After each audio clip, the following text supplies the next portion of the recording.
Welcome to Generous Impact. My name is Brett Brummett. And my name is Amanda Brummett. We are joined today by Jorge Medina, the CEO of Texas Diaper Bank. In this episode, you'll hear about their amazing work providing for people's basic needs with both dignity and respect. Their programming includes infant and adult diapers, period products, parenting classes, and even potty training.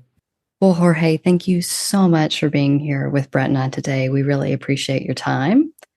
I would love for you to start by telling our listeners about your background. Who are you personally and professionally? Sure. I grew up in a small town in Texas. It's Laredo. It's a border city. We're right next to Nuevo Laredo, Tamaulipas, Mexico. And so I grew up in a border city, and I lived there, my childhood life. I went to school there. I went to university there. And then eventually I made my way up to San Antonio, Texas. San Antonio is only 2 hours away from Laredo. And coming to the Alamo City was something that we would do often as a family. And so I always knew that I wanted to reside in San Antonio, Texas, because it's a much larger city with a little bit of over 2.2 million in population compared to Laredo, who had 250,000 in population. So there was a little bit of a difference. And I always liked San Antonio. I loved it and decided to move here professionally. I started up in the banking world. I was in banking for 10 years, and it was really banking that got me introduced to doing community service. We had our group of employees that would go out into the community and take on different community service projects. And it was through that I really started getting a real passion for making a difference in people's lives. So after my 10-year stint in banking, I decided that I wanted to try something in the nonprofit arena. And so I got a job with the city of Laredo's Economic Development Department as a grant writer. I had never been a grant writer before. I was extended that opportunity and I really enjoyed it. And that led to another opportunity with an environmental studies center at the Laredo Community College. And after that, there was an organization called Mi Laredo Goals for the 90s that I worked at for a couple of years. And then finally, I just made my way up to San Antonio and started working here with this organization. Yeah, and you say the organization, I know 20 years ago it was under a different name and had a different focus. What originally drew you to what is now the Texas Diaper Bank at that point in time? So, I don't know if it was a calling or something pulling me towards this organization, but Brett, a long time ago, there actually were ads in the newspapers when they were looking for job opportunities. And I saw a posting, and it was just something about the posting that, called to me and said, this sounds like a very interesting organization. And I also like the idea that it was a small and up and coming organization. And I am the type of person that likes a challenge. I also like the opportunity to grow something from nothing. As the other organizations I had worked with were very small, and we were able to grow them into something more. So I think that that's what drew me to that. I also like the fact that it was addressing the needs of poor families, poor individuals in poor communities throughout San Antonio. And there's a lot of need. And I think that that is one of the things that I've always been passionate about, is helping those that are in need. Yeah. And so, I mean, you mentioned it was a startup organization. I know it was under was it the Hispanic Community what was the original name? It's a Hispanic Religious Partnership Community Health, Inc. Right. So a lot to digest. Yes. At that time, it looked like the organization had, it was trying to meet a ton of needs in the community it was serving. And I'm guessing that's because there were needs in different of the churches that banded together to fix needs. But you guys made a shift and started really focusing. Can you tell us about that journey from that multifaceted community needs organization, the one that narrowed its focus to do a more targeted impact? Sure. So there were 10, it was founded by 10 Hispanic United Methodist churches at the time. And the churches were located in some of the poorest communities in San Antonio. and they just didn't have the resources to be able to provide outreach ministries in those communities that they were located in. And so being a church, you have families, individuals that come and knock on your door, express their needs. I need help with food, I need help with utilities, I need help with clothing. There's I need help with rent and so on and so forth. So these churches lacking those resources, they started up this organization, and that was our job, was to really provide them with those resources so they could address the needs in their communities. And those needs really were focused everything from running food pantries to after school programs, clothing closets, everything that is, and I hate using the word typical, but it is typical ministry that churches do. Let's feed the hungry, let's clothe the needy, and then let's try to provide some other resources that they may need. And so it was, trying to address all those different needs. But it was through the food pantries that families would show up and ask for food, but they always had that one question about, do you have any diapers for my child? Do you all happen to have any diapers that you can provide me with, because I'm out of diapers? And so we kept hearing that question, and we knew that there was a need and it was unaddressed, because unlike food, it is a non-perishable item, and there's not a lot of donations on diapers that were going around through food banks. Wholesalers and retailers are not just going to give that away. So at the time, we knew there was a need. There was no way of really truly addressing it, and addressing it in a way that was going to really be impactful to families.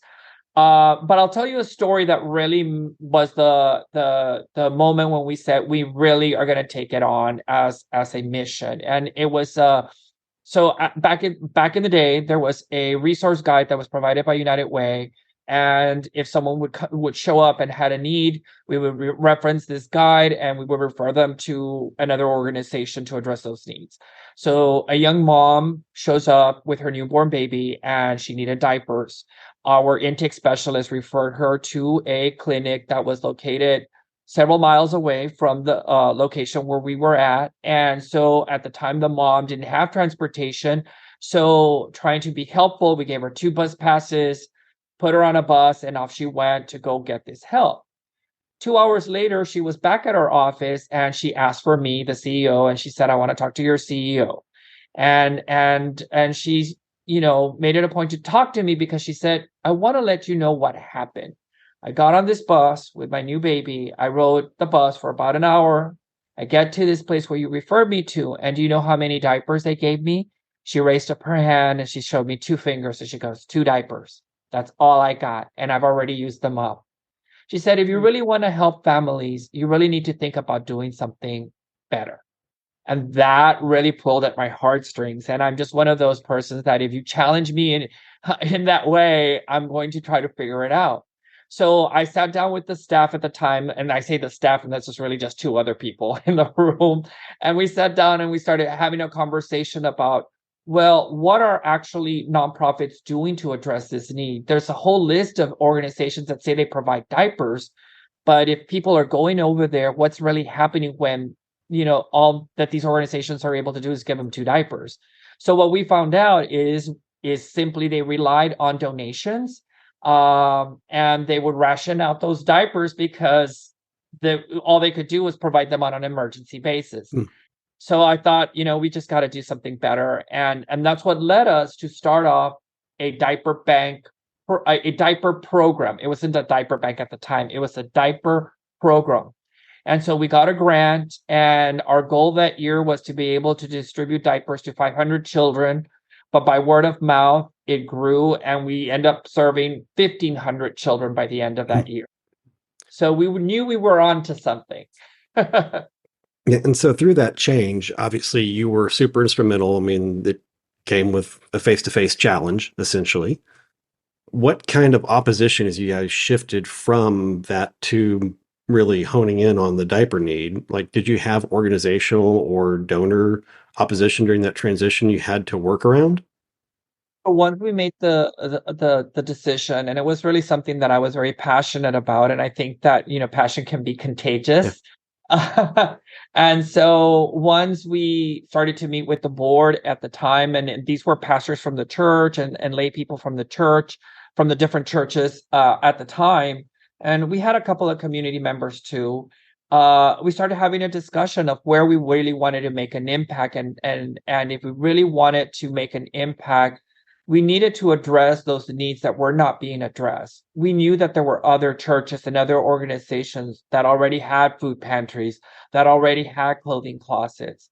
So we felt that the way that we could best help the Hispanic communities that these churches were serving and serve the people and other people that they were serving was to address those essential needs that nobody else was addressing. So it And wasn't a hard yeah, sell. It wasn't a oh, hard good. sell, Brett. It took time, but it wasn't a hard sell. Perfect. Well, and I think I might want to back up here just for a second because I forgot to kind of mention it. I'm super familiar with San Antonio. Amanda, as you are. I don't know if all of our listeners are. San Antonio is a highly Hispanic heritage city, be a fair assessment of it. So, I mean, when you're talking about a Hispanic community, you're really talking about the larger community overall in San Antonio. That's correct. Yeah. We do have a predominantly Hispanic community. As I mentioned previously, where these churches were located, those neighborhoods were predominantly Hispanic. And not only just Hispanic, but poor Hispanic families. And these can run the gamut, everything from the south side of San Antonio to the west side to the east side of San Antonio. And then we have pockets of poverty throughout San Antonio. Even in some very affluent neighborhoods, there's a little pocket of poverty that you'll find. So it really runs the gamut of the whole city and county. Well, I am really happy that you were there to hear that lady that day and meet that need. And I love that you put it into action. I want to transition into what you guys do today, but I do want to go back to one thing. I also used to apply for jobs through the newspaper. I had someone ask me the other day how I got my first couple jobs out of college, and I said, from the newspaper. And they looked at me with this blank look, and I'm like, oh, yeah, that's how we used to get jobs, like professional jobs. Totally foreign Right, concept Amanda. today. Every Sunday, he would scour Yes, the employment listings. exactly. All right. So, Texas Diaper Bank today, you've provided over 6 million infant and adult diapers to the community. You have the incontinent assistance program through that. You provide period products to Bexar County residents. You partner with other agencies to provide these items outside of the county. You do disaster aid. You do parenting classes. How do you do it all? I think that, I've been very blessed that, as a nonprofit, we're faced with a challenge. We see the need, and then we say we're going to take it on. We want to make sure that we're doing it correctly. And then we look for the funding resources. We've been so blessed to have such wonderful funders throughout San Antonio, everything from corporate foundations to family and private foundations, community foundations like San Antonio Area, Foundation, and so on and so forth. And then there's just the, people who are so generous and giving, who have also wanted to, provide us with funding to be able to address these different needs. And I think it's because we're not just addressing providing children's diapers, but also providing adult diapers, period supplies, and other essentials. I think that because we're broad in that in our scope of service, it'll pull at someone's heartstrings one way or another. Yeah. And it seems like your organization's fairly nimble, that you see a need and you adapt to meet it. How did you get into these different areas, and there's so many needs. How do you pick where to spend your resources? So we really wanted to focus on what we considered health essentials. And so diapers, unfortunately, are not classified as a medical supply, neither are adult diapers or period supplies. Oh, wow. Uh, and so we have been working diligently to try to change how people see these essentials, just as well as how government sees these essentials. Most recently, as you may or may not be aware, We have been working on this for 6 years with Senator Howard from Austin, and then Senator Houghton from Houston, and some other senators and representatives to pass a tax bill that would not pass a tax bill, but to change the tax bill so that there would be no more sales tax on these health essentials. I And we were love it. successful this year. The governor supported it and signed the bill. So we're one of those 21 states that no longer has sales tax on these health essentials. So that's a move and a step in the right direction. But I think that, we continue to address needs. These, especially, like I said, these are health essentials. For example, one of the things that we are working on is trying to get period supplies in all the schools. It's imperative. It's a health essential. If you don't want girls to miss school, because when you know that girls will miss at least 2 days out of the month because they don't have, sufficient period supplies, they're entitled. Girls are entitled to the same level of education as boys are. So why should they have to miss 2 days out of school, every month? It's just not fair. So these are things that we are trying to work on, and hopefully government will come around and support these initiatives and move legislation in that direction. That's huge. And I love your root cause approach there. It's really great. Yeah. Well, and if you think about that, the impact you're making, your team has made, are you able to think of that in terms of specific cultural impact and improvements, with either, heritage community, cultural impact, or even just, as you root down in, we think of a lot of time as diapers as being predominantly a female issue, menstruation supplies being a female issue, but I mean, it's really broader than that in the understanding. So how do you delineate it? And can you really even afford to think in terms of the different communities you impact that way? I think you have to think in regards to not just as a Hispanic community. For us, we were passionate because that was the community we started serving and we were trying to help. But I think that what is important is how are you helping families and individuals? If you look at our statistics, our statistics, our stats, or our data or demographics, what we are seeing is it's a lot of single moms, a lot of single parents, a lot of single dads. I think that when we started, yes, it's the mom coming and asking for diapers for their child, but we get just as many dads asking for diapers too. In regards to how does it impact and how does it help these families? You have to think about diapers beyond the obvious. A child is crying, needs their diaper change. Pediatricians recommend that you change their diaper X amount of times in order to avoid the development of diaper rash or a UTI. And definitely that was the first reasons why we did this. It's like, okay, we need to help families just have enough diapers to keep their babies healthy and dry.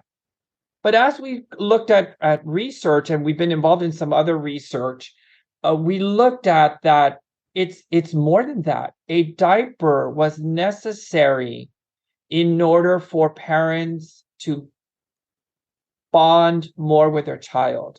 Because a parent that is so stressed out economically and is not able to provide the necessary basic or meet the basic needs of a baby tends to distance themselves from that child.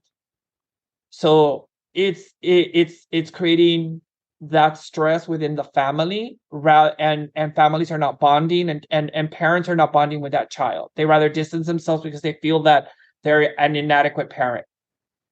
Parents that are anxious and stressed raise stressed and anxious baby. From a mental health perspective, we knew that providing diapers could change that and could make a difference in families.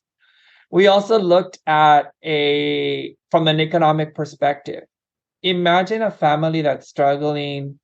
Sometimes one of the parents is not working, or maybe the single parent is not working, wants to get back into the workforce. And someone says, oh, well, there's a lot of programs that you can take advantage of. Go up to the Texas Workforce Commission, get yourself a job, some training. Okay, great. Then the next thing is like, you need to put that baby in daycare. Okay, I don't have money to pay for daycare. Yeah, well, you can get it subsidized. Not a problem. They show up with that baby at that day. And what is the first thing that daycare is going to ask for? Diapers. Diapers. So imagine if you don't have money for diapers. I've heard it from parents that said, I went through the whole process and then I went to the daycare and I just could not drop off my baby for that first day at work because I just didn't have the diapers. And I lost that job opportunity because of that. I think that people don't realize that diapers impact a family or, everything from the physical aspect to the mental aspect and to the financial well-being of a family. And that's absolutely amazing. Yeah. And just a moment of levity in that, because that just wrenched the hearts a little bit. I've also applied for work through the Texas Workforce Commission. So we've had the paper and the TWC now. Full circle, Brett. Full circle. Yeah. All right. So you have run this organization for 21 years. That's quite a long run for a CEO of any organization. I have to believe that your banking and grant writing experience probably set you up for that very well. But in this 21 years, what kind of culture have you created and what are you most proud of? I think that, well, there's several things that I'm very, very proud of because, we started off in a classroom in a church on the west side of San Antonio, Texas. We're located off of Woodlawn and Sarsamota. And so we started in one classroom and now we're in a 30,000 square foot facility with a proper warehouse, a proper volunteer space volunteers are wonderful. We have over 4,500 volunteers that show up and help us repackage and sort diapers and incontinence supplies and clothing and so on and so forth.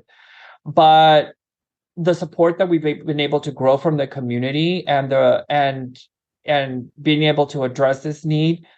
But what I'm also very grateful for is the fact that I have a group of 15 staff members that are very dedicated to this organization and are very mission driven. That is the thing that I hope I can leave as a legacy to this organization.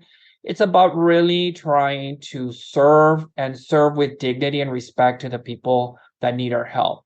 One of the things that as I found in trying to help people and refer them to other organizations, people can have the best intentions of serving the poor and the needy, but it's very easy for people to get cynical and jaded in the services that they do. And they question why someone's knocking on their door. Did you see what car they were driving? Did you see what they were wearing? You do not understand the circumstances of what people are going through. That person may have just lost their job. That car may be repo tomorrow. So if you're going to serve without judgment, serve with respect and dignity to that individual, and do it without, like I said, without judgment. And I think my staff gets it. And I think that that's what has made us successful because people know that there is no shame in coming and asking for help here. I love that. Serve with dignity and respect without judgment. I'm going to remember that and bring that back to the nonprofit boards that I serve on. So thank you. If you're able to see in the future and somehow just miraculous, there is not a need for diapers, menstruation, sanitation, all this has been fixed. They're in good supply, access, availability, price, no longer barriers. What's the next biggest need that you see that would need to be addressed immediately after that? Would definitely be the dream, but I think just like food, the need will always be there, Brett. Being realistic about it, the need will always we know it's there. It'll be there. And so I think that there will always be some essential need. Basic needs is one of the most under addressed issues affecting families. It's not, one of the challenges that we have had, and I'll talk about this, is when we look at government, there is a measure for food insecurity, there is a measure for housing, and there is a measure for the average income a family will earn. So there's an economic measure, but there is no measure for essentials or basic needs.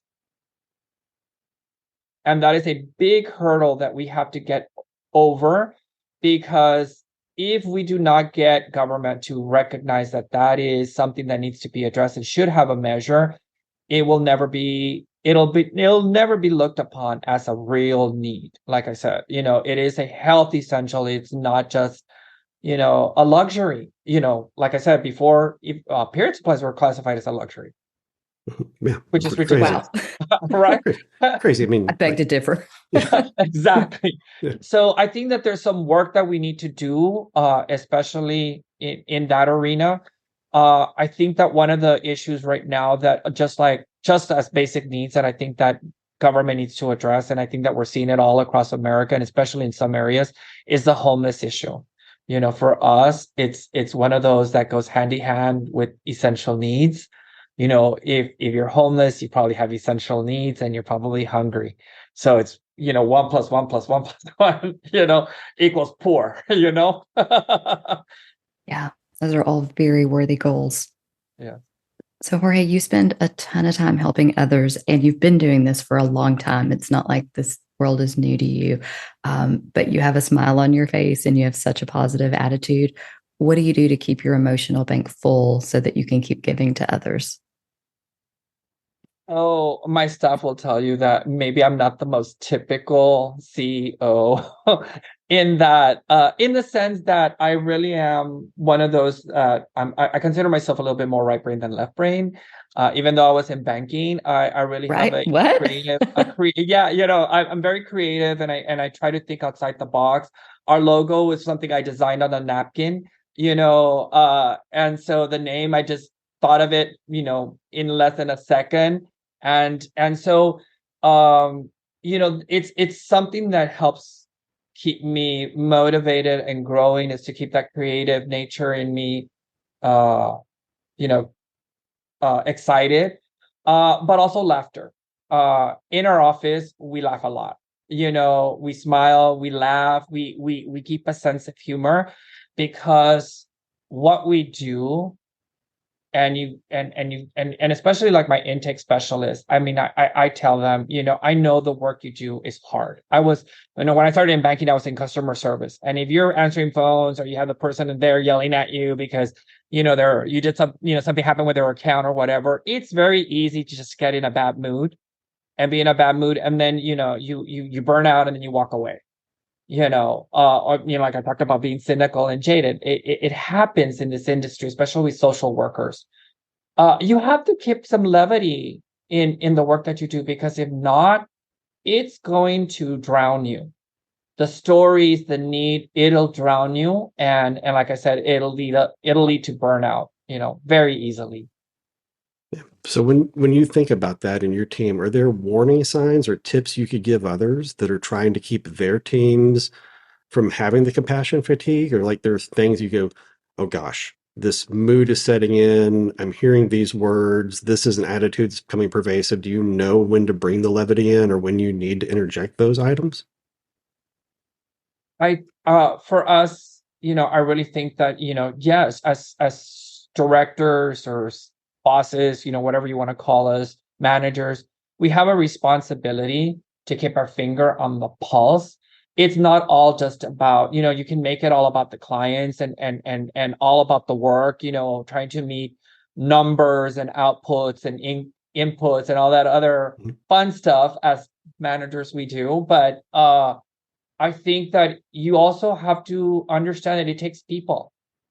You don't want to be solving a problem and creating a problem. So you have It's to look at it fantastic. from that perspective. The people that work here, just as I remind my staff, I'm human too.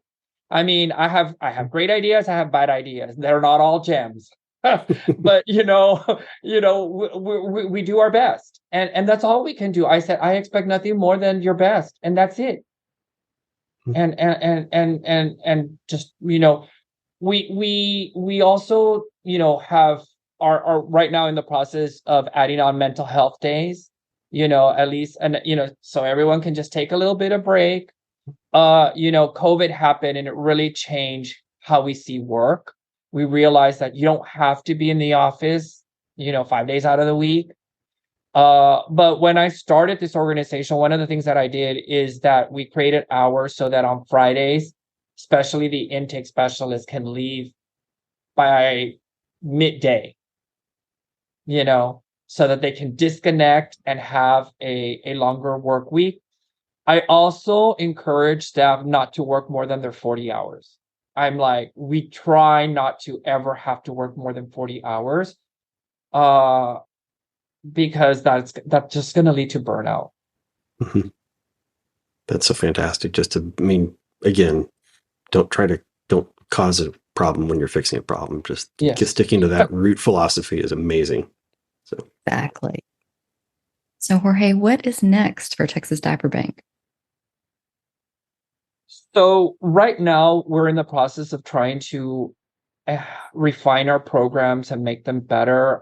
For example, we have our parenting education program in which it's called Calm Parent. Once again, the approach is reducing stress and anxiety of the parent when they are trying to diaper their baby or potty train their baby or provide a safe environment for their home. We call it home safety. We're adding a Calm Parent for car seats. And one of the nice things that we're doing for what we do with our parenting education is that the parent not only comes and learns these new skills, but they get a kit. So say for example, potty training, which is one of our biggest initiatives, by age 3, we want those parents to start potty training their baby so that they can take their baby off of diapers and now they don't have that financial expense anymore. So we give them a kit. They get the potty training chair, the potty training books, reward stickers, the little baby underwears and wipes. They get everything so they can be successful with implementing these new skills that they just learned. That's Because brilliant. we've seen a lot of parenting programs that just teach, but they don't provide the resources. Once again, we're talking about needy families. So smart. Yeah. So those are some of the things that we're working on. Another need that people don't realize is that our families that are in the armed forces really need a lot of help. And it's one of those things that I've been trying to figure out how do I do this? And so we're hoping to be able to serve military families and veteran families better. I have a story where we were at our second location, which was only 6,700 square feet, but it was one of those days where we were about to close on a Friday. There's a military dad that walks in full fatigue, young dad, and he had two of those car seats in his hand, and he had twin boys. And he comes up to the window, and it just so happens it's me. And I'm just like, God has a way of working. So it's me there saying, how can I help you, sir? And he's like, I was being relocated. I'm entry level, so I don't make a lot of money. I'm being relocated. I used all my money to move all the furniture and all the kids' clothing and supplies. I have zero money, and I was just told that I have to stay here 2 more weeks. Oh, no. He goes, I need formula, I need diapers. And he's a single dad. He had custody of both of those twin boys. And so, what do you do? So it's once again, one of those situations where it just makes you think about he's not the only military dad that's being impacted and affected. And I have a nephew who's in the military, and I can tell you he's in the Navy. And he doesn't have it made, because when you're starting out in the military, it there's not a lot of financial resources that are coming in, and so you need help. And it's surprising how many military families are on SNAP, WIC, and so on and so forth. So serving military families is one of my passions, and we're trying to figure that one out. That makes a ton of sense. I think we yeah, can all agree we need to take better care of our military families for sure. without a doubt. So you obviously an inspiring story. You're bringing levity back to some of the saddest situations that here there. You're serving them. You're fixing that need. It's a huge inspiration to us. What organizations or what people are you currently gleaning inspiration from yourself? I really look up to those national organizations that I work and partner with, because I think that they approach things from a larger scale, and they really are trying to make an impact. And then how they partner with organizations such as ours is amazing to me, because these are huge organizations. For example, We have the National Diaper Bank Network that we are a part of. They're trying to address these needs. They were the ones that really brought it on a national forefront, and put diaper need right up there. And so without organizations like that, or companies such as Kimberly Clark, who donates a lot of diapers, wouldn't know where to donate these diapers or donate diapers at all. So I think that these national organizations are pivotal to diaper banks, and organizations that provide address essential needs across America. They're pivotal for our success. I mean, there's other organizations, like there's one in LA, Baby to Baby, that is comprised of celebrity moms. And you think about celebrity moms, but they really understand the need. And I think that Nora and Kelly are doing an amazing job as co-CEOs of this organization, and in addressing these needs. And then there's Delivering Good in New York, whom we partner with. It's the same idea, using their connections with major companies, like during COVID, Polo Ralph Lauren stepped up and sent us a ton of donations. Companies like Janie and Jack and Gap, and so we really, really need those big national organizations to be able to address essential needs on a local level. So I really look up to them, and they inspire me every day.